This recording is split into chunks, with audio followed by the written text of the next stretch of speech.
Hello, my name is Mayana. Welcome to my core. Today I'm going to be talking about my 5-star reads of the first quarter of the year. I was gonna do like a quarterly wrap up, but last year I did that. I didn't really like how that went, obviously, because I didn't do it again after that. I just didn't like how my stats were like, because I couldn't crop things. I don't know, it's really hard to explain. It's very Virgo of me, very particular, but I still wanted to do like quarterly favorites, so I thought it would be fun. I mean, I still wanted to do like a quarterly type of video, so I thought it would be fun to talk about my favorite books that I've read so far this year. So I have about 8 books and I just want to go through them really quick. This video will probably be really fast. The first book that I have is The Last Olympian. This is the last book in the Percy Jackson series, or the Percy Jackson in the Olympian series. I binge read these books because I watched the TV show and I've already been like a fan of like the original movies, which, like, oh my gosh, jump scare, I know not a lot of people like them. And like, I read the first 2 books like 3 times, and so I just decided, like, you know, I'm gonna sit down, really read them, because the thing is the second book is not all that great. Like, it's not bad, but like the first 2 in the series is not all that amazing. So it's like, once you get to the 3rd book, then you're like, oh, like, you see why everyone's such a big fan. So my issue is that I was only reading the first 2 books and I'm like, okay, these are good, but they're not like amazing like all the girlies are saying. So then I actually sat down and I read all 5 of them, and this book I think was the most fun to me. I think my favorite might have been the 3rd book, actually. I know a lot of people's favorite is the 4th one, but I don't really like journey books and like labyrinths or whatever. I think that they're kind of like boring plot lines, but I thought that this book was good. Like, this was the book that I read the first of the year. This is like my very first book that I finished of the year, because I did a 24-hour readathon where I finished the year with Percy Jackson books, and then I started the year with Percy Jackson books, and I really love that I did that. But yeah, this book was like really good. I love these characters, I love the plot lines, I love their growth, I love just seeing how far Percy Jackson has come. Like, he's literally my prince. Like, all the characters in this book, like all of like just everything that these characters went through, how they all come together to fight like the big bad. Like, it's just really, it's really hard one. And the next book I have is Only for the Week, and I read this one because I like did this random thing in February or January where I was reading like romance books that were set like on vacation. It wasn't something that was planned, but it's like really cold. I live in Michigan. It was like really cold. It was like snowy. Just like, I get really depressed during winter time. My favorite season is summer, so I wanted something that just reminded me of like vacations or summer. So I decided, why not read Only for the Week? And I had a lot of fun with this book. So this book is about this girl who her ex-boyfriend is now marrying her sister, and so she is going to the wedding, and she ends up hooking up with her ex-boyfriend's best friend. And they end up like, she's up liking it, so she decides that they're only gonna hook up for a week, and then because they're there for 2 weeks, so she's only gonna hook up with him for a week, and then after that she's gonna get back to business and get back to planning her sister's wedding, because she's doing a lot of the work or whatever. And I had a lot of fun reading this book. I thought it was very messy.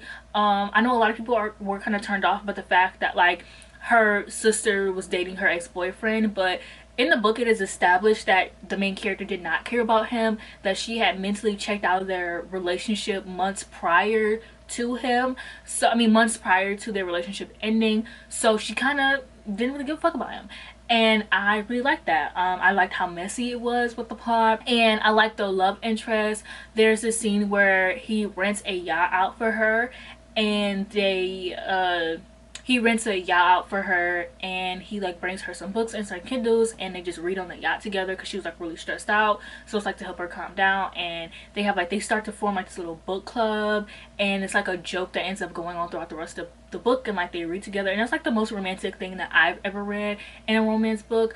And I really liked Rome as a character, and I loved the idea of like they talked about how like she thought that he hated her, and another one of my books that I like this year does the same thing, whereas like she thought that he hated her because every time like she came home he would like just leave. Like they would be playing, her and her ex-boyfriend would be playing video games, and he would just leave, and so she just assumed that he hated her because he would just like immediately leave the room. The whole time he was in love with her. I love that. I love when like a character's like, oh, this guy hates me, like he doesn't like me because like he doesn't know how to like react, and like he can't have the girl that he wants. So good. So another book I read that I loved is Lipsticks and Camera Cuts. This is a love triangle book. I posted about this on TikTok and actually went viral, and everybody was like, oh my gosh, it's a love triangle, you need to grow up. This book is so great. It's about this girl who finds out that her boyfriend is cheating on her, so she goes to live with her best friend, her two best friends. They're both siblings. And she just feels really disappointed in herself because she felt very disconnected from them two since she had started dating this guy and he turned out to be a loser.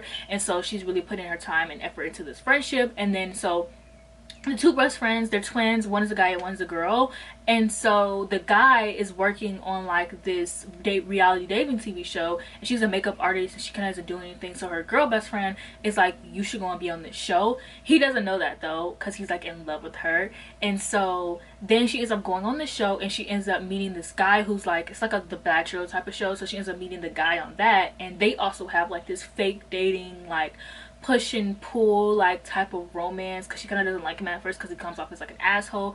Then she gets to know the real him, and I really like this. There's like secretly dating, or like her and the best friend, the guy best friend, end up like kind of falling in love. So like they're sneaking around because he's like producer on the set and she's one of the actresses, I mean she's one of the people on the show, and then she's also dating the other guy. So it's like that love triangle.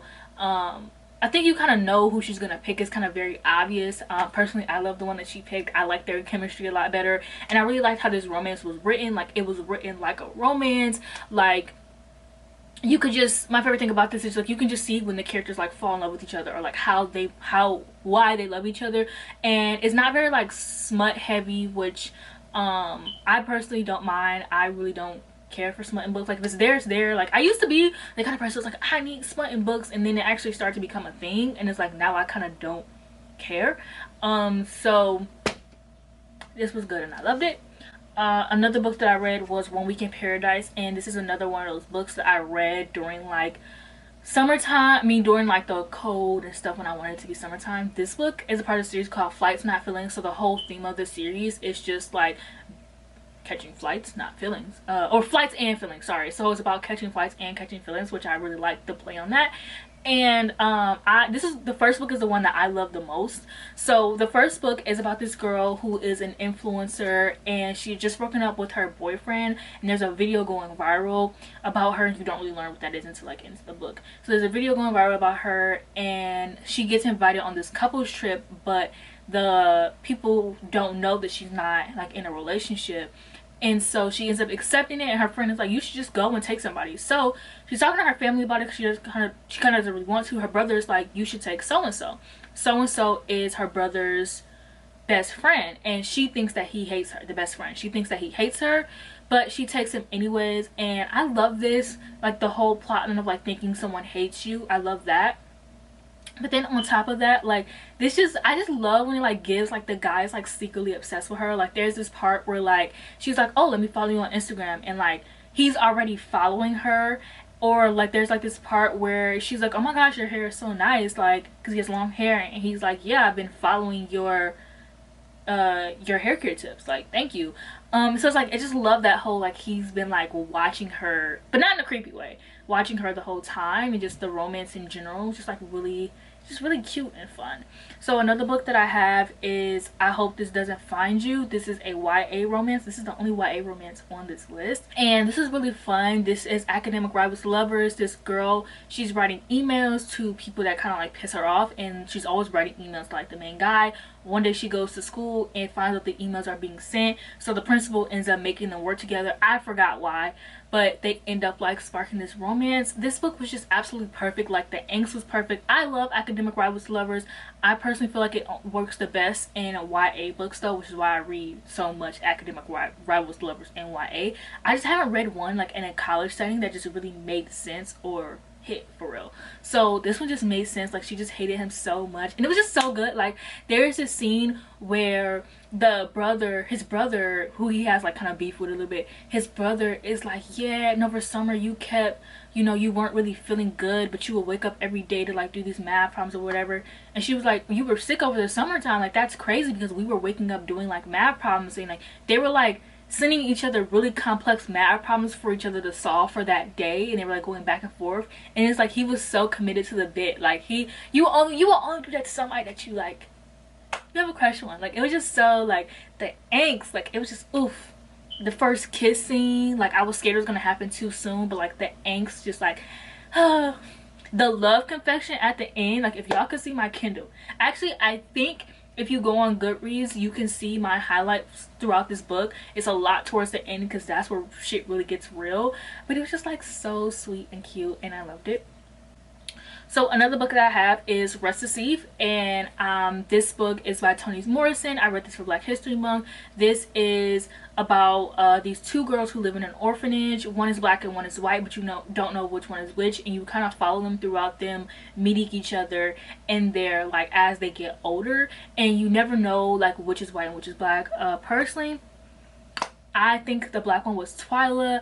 My reasonings being that nothing is really handed to you in this book, and there's this scene where it says that so it's Twyla and Roberta. So the thing is, you know that Roberta can't read, and I think that's a really common stereotype for black people, or it was, and I think it still is a really common stereotype for black people. So I think it would have been too obvious to make Roberta the one who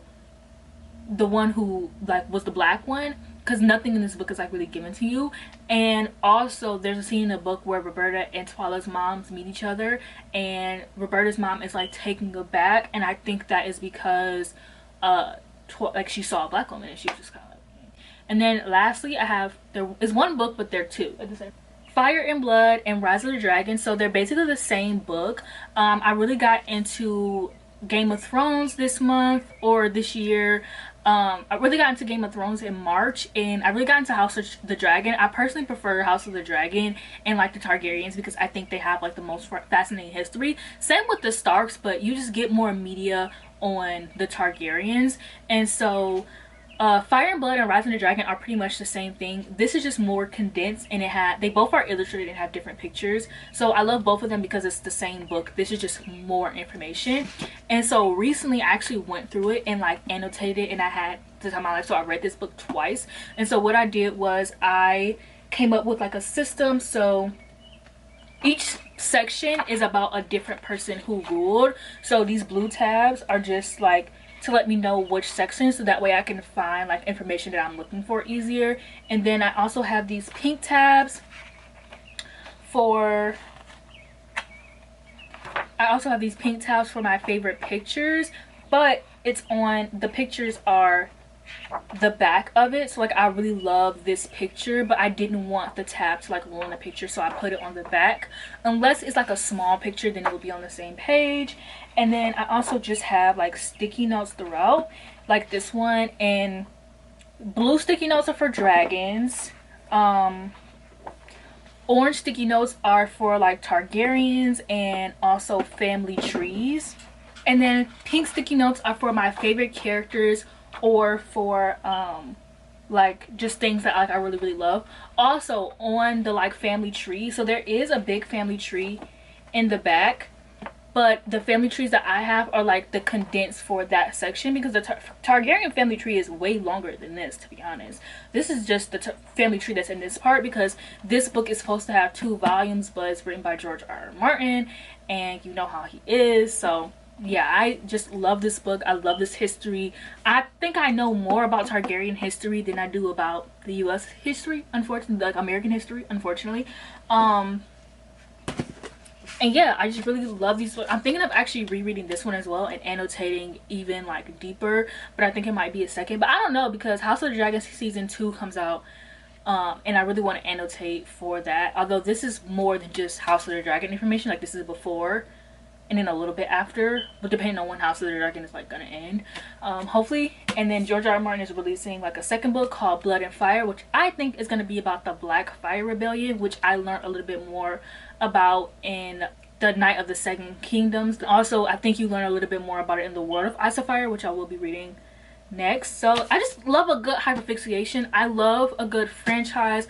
I love something that I can hyperfixate on that has like books, movies, TV shows, especially if it has books. Like if it has books, count me in, because I love being in a character's mind. I love just reading more information. I love knowing what a character is thinking when a moment happens, or I love just reading up on things. Like I've been reading up on like the more Targaryen history and like watching videos about it and things like that, because I just love learning things about a world, and I love when a world gives you access to that information. So I've just been having a lot of fun with this, which is why I gave it 5 stars, because I've been having fun.